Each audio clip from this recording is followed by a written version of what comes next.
चलो भाई, ये सब तो तैयार हो गया है। वाह वाह वाह, क्या बात है यासिर, तुम्हारे हाथों में बहुत टेस्ट है। क्या हो गया, ये फर्क कहां रह गया? एक चीज खरीदने में इतना टाइम लगा दिया, लो बताओ।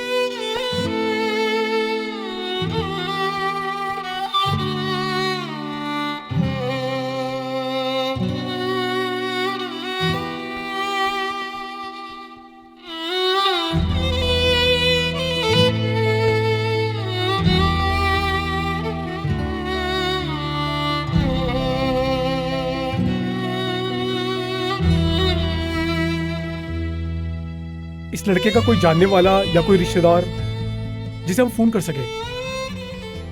इसका तो कोई नहीं है। हेलो जी सर।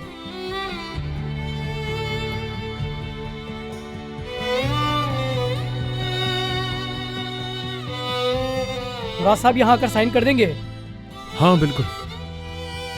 मुराद भाई, मुझे अकेला मत छोड़ो प्लीज, डर लग रहा है। डरो मत, मैं यही हूँ। बस एक दस्तखत करके वापस आता हूँ, ठीक है? रोना बंद करो, संभालो अपने आप को।